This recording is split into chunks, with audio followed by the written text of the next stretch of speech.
Assalamualaikum warahmatullahi wabarakatuh. Kita berjumpa lagi untuk kuliah kita yang berikutnya. Sebelum ni kita dah didedahkan dengan teknik Casper. So, kali ini kita akan terus kepada persembahan pembentangan slide PowerPoint yang berkesan. Ini adalah satu rentetan juga ataupun satu tips yang boleh diambil kira apabila pelajar ingin menghasilkan satu slide pembentangan yang berkesan.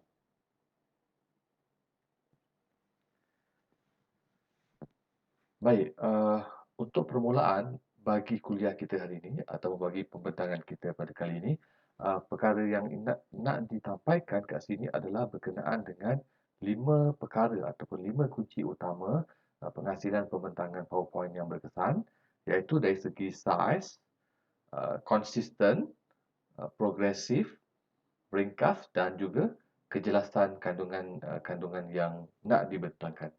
Okey, so itu adalah 5 perkara yang perlu difokuskan dan seterusnya pada bahagian hujung nanti kita akan ada sedikit tips penyampaian ataupun tips yang berguna apabila pelajar nak membentangkan sesuatu. Okey? Baik. So, 5 kunci utama kat sini yang kita akan fokuskan adalah perkara yang melibatkan komponen tersebutlah, komponen ini besar, progresif, konsisten, ringkas dan jelas. Okey. Baik, pertama kita sebut tentang besar ataupun sesuatu yang perlu diletakkan dalam slide perlulah bersaiz besar. Okey, besar apa? Dalam konteks ini, dia ambil contoh teks. Teks, penulisan ataupun huruf, font yang digunakan perlulah besar ataupun perlulah bersesuaian dengan saiz ataupun jumlah audience, jumlah uh, mereka yang akan melihat pembentangan. Kalau anda membentangkan slide anda untuk jumlah audiens yang kecil, katakanlah 10 orang, 20 orang, dengan saiz ruang bilik ataupun ruang dewan yang kecil, ianya berpadanan dengan saiz saiz tertentu. Contohnya kat sini, dalam slide ni dia dimaklumkan bahawa kalau anda gunakan font Arial ber-24, ianya dikira terlalu kecil. Ianya dikira terlalu kecil. So, mungkin anda boleh gunakan Arial 44, 36. Ianya lebih besar dan jelas. Jadi sekiranya anda nak membentangkan slide ini pada dewan yang besar dengan bantuan projektor yang besar, so mungkin tak ada masalah.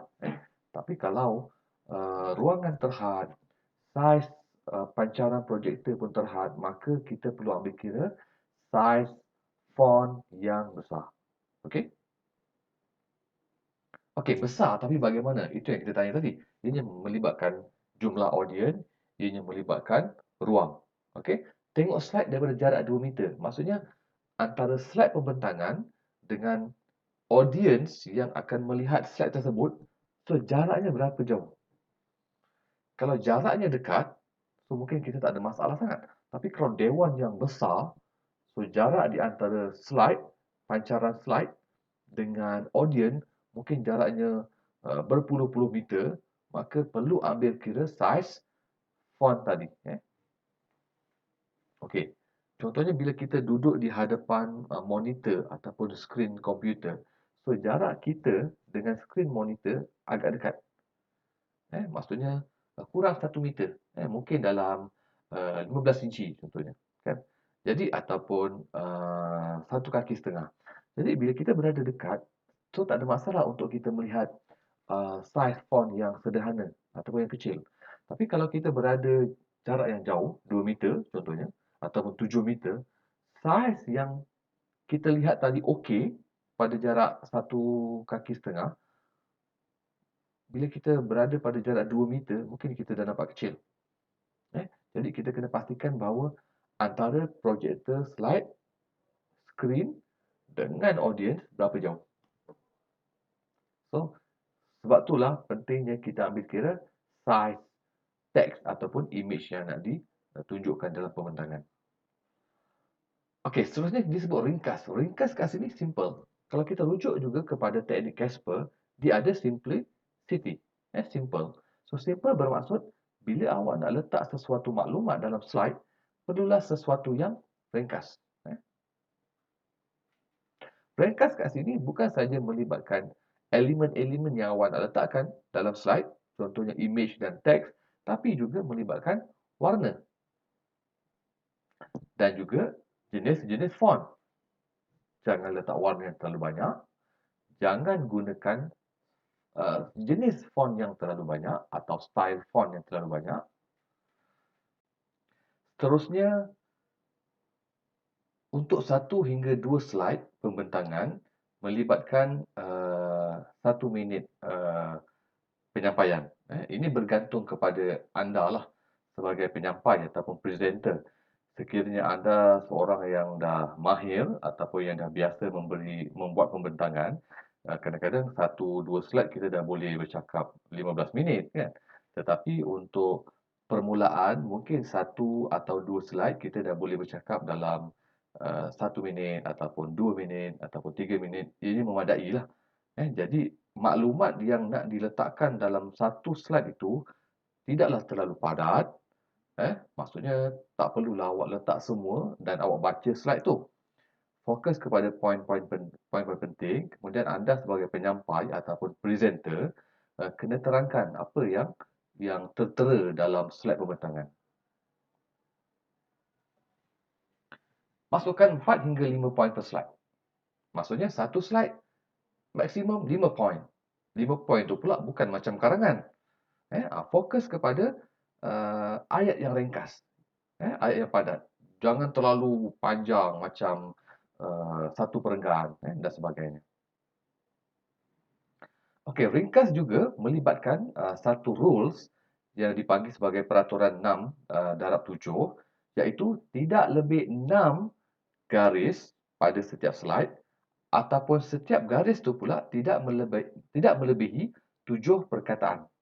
Maksudnya satu baris ayat tu tidak melebihi 7 perkataan.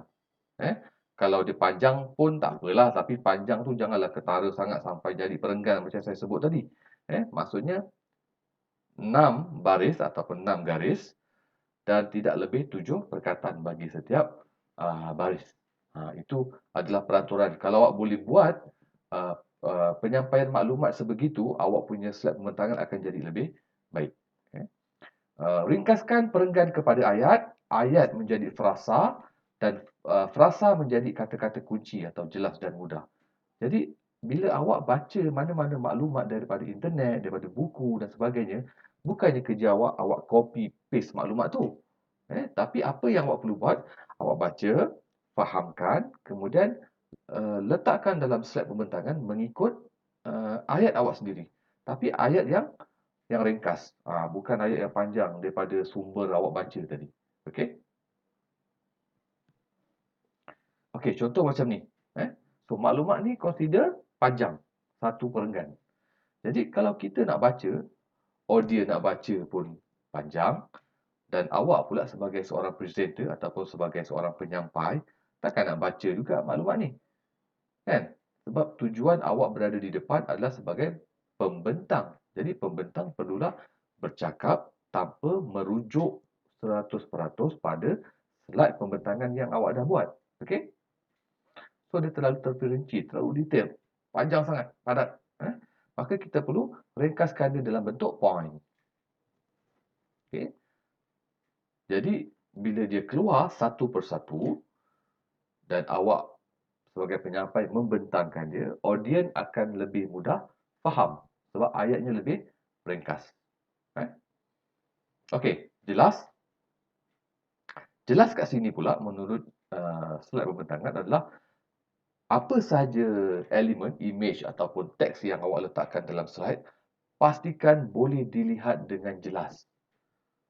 Tak adalah audiens tu mata dia berkerut-kerut, dahi dia berkerut-kerut nak baca tulisan tu kecil sangat. Gambar tu gambar yang tak berkualiti awak buat ataupun awak gunakan. Jadi pastikan gunakan yang terbaik. Okey, kalau gunakan saiz font yang kecil, penonton ataupun audiens ni tak mampu baca apa yang tertera pada skrin. Kecil sangat. Dan elakkan letakkan ataupun gunakan semua huruf besar, uppercase font, uppercase letter, semua besar je. Sakit mata nak baca. Atau jangan guna font yang kompleks ataupun style handwriting style. Seperti tulisan tangan tradisional. Memang susah nak baca. Sebab dia bersambung-bersambung kan. Ataupun perkataan yang digaris. So bila garis, underline banyak sangat. Kalau nak garis tu hanya fokus kepada satu, dua perkataan mungkin tak ada masalah. Tapi kalau semua ayat tu awak garis, so dia menyukarkan audience ataupun penonton untuk membaca. Okey, di sini ada dua jenis font yang biasa kita gunakan. Satu dipanggil sebagai sans serif dan satu lagi dipanggil sebagai serif. Apa maksud sans serif dan serif ni?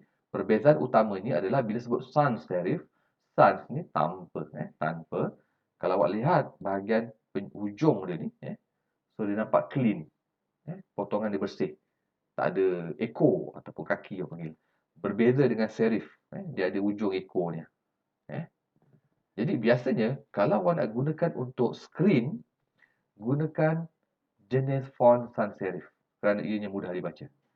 Elakkan penggunaan serif kerana ianya sukar dibaca. Sebab kadang-kadang bila audiens lihat daripada jarak yang jauh, yang ekor-ekor ni kadang-kadang dia terputus-terputus. Yang ni pun kadang terputus, tak nampak. Jadi dia sukar untuk dibaca. Okey? Baik, ini adalah cadangan. Bila anda nak menggunakan font yang sesuai, ini adalah cadangan yang diberikan kepada anda bila anda nak letakkan dalam mana-mana slide pembentangan. Pertama, saiz font untuk tajuk antara 36 hingga 40. Bergantung kepada jenis font. Pastikan font yang standard lah. Jangan font yang pelik-pelik awak pakai. Jenis font untuk teks tidak kurang daripada 24. Jadi untuk tajuk tu biar besar 36 hingga 40, tapi untuk teks penerangan tu jangan kurang 24. Lebih 24 tak apa, tapi bergantung kepada ruang. Gunakan hanya dua jenis font bagi setiap slide. Katakanlah untuk tajuk pakai font yang lebih tebal, untuk teks mungkin gunakan font yang regular, yang standard. Contohnya kat sini, Garamond ataupun Times News Roman bagi tajuk. Kenapa Garamond atau Times News Roman ni sesuai bagi tajuk? Sebab dia gunakan saiz besar. Walaupun Garamond dan Times News Roman ni merupakan jenis font serif. So jadi kalau nak guna serif, pastikan gunakan untuk tajuk sebab dia besar. Tapi kalau gunakan untuk teks, boleh pakai sans serif. Contohnya Arial ataupun Verdana. Elakkan dari gunakan font seperti Arial Narrow. Kenapa? Sebab Arial Narrow dia terlalu rapat. So, setiap huruf tu terlalu rapat, sukar nak baca. Atau font yang terlalu berhias. Macam saya kata tadi lah, handwriting style, ada dekoratif, tu agak sukar untuk dibaca. Jelas dari segi penggunaan nombor. Bila kita buat sesuatu maklumat, jenis-jenis, kategori-kategori, kan? Faktor-faktor, contohnya lah. Jadi bila masa kita nak gunakan nombor, bila masa kita nak gunakan point. Okey, bila kita gunakan nombor, contohnya kat sini, 1, 2 dan 3, ianya merujuk kepada proses. Dia ada flow. Maksudnya, kena buat yang pertama dahulu, kemudian buat yang kedua, kemudian buat yang ketiga. Bagaimana hendak masukkan gajah ke dalam peti sejuk? Contohnya lah kan. Pertama, buka pintu peti sejuk. 2, masukkan gajah. 3, tutup pintu. Ini adalah proses yang perlu diikuti. Dia tak boleh berubah. Okey? Sama juga, contoh kat sini lah. Dia kata, bagaimana hendak masukkan zirafah ke dalam peti sejuk. So, guna kaedah yang sama juga. 1, buka pintu peti sejuk, keluarkan gajah, masukkan zirafah, tutup pintu. Jadi, ini proses. Proses ni tak boleh berubah. Dia mesti ikut aturan. Okey? Berbeza pula dengan point ataupun bullet. Bila kita gunakan point atau bullet, Ianya menunjukkan satu senarai yang tiada prioriti, tiada keutamaan, tiada jujukan ataupun turutan, tiada hierarki. Bermaksud, bila awak letakkan, bila awak gunakan point ataupun bullet, macam saya gunakan sekarang ni, okey, bermaksud prioriti, jujukan, hierarki, dia tak ada keutamaan. Saya boleh letak, esok lusa saya boleh letak hierarki ni ke atas. Esok lusa saya boleh letak prioriti ni berada di bawah. Ataupun jujukan ni berada di bawah ataupun di atas. So, tak ada masalah. Tetapi, kalau ianya proses, yang nombor satu tu tetap nombor satu. Dia tak boleh jadi nombor 4. Ini perbezaan bila kita gunakan nombor, numbering, ataupun kita gunakan point atau bullets. Baik. Okey, ini contoh. Hot air balloons. How do you launch one? So, bagaimana kita nak naikkan satu balon panas, balon udara panas. So, assemble balloon, split fabric. Kalau awak buat dia macam ni, pakai point, kita tak nampak keutamaan. Walaupun kita tahu kecenderungan kita adalah untuk membaca daripada atas ke bawah. Tetapi, awak perlu gunakan numbering. Bila guna numbering, baru orang tahu, oh memang nombor satu tu assemble dululah. Kemudian split fabric. And then start inflation fan, pilot in basket, start burner, passengers on board, wear off. So, ini adalah contoh yang kita nak maklumkan kat sini.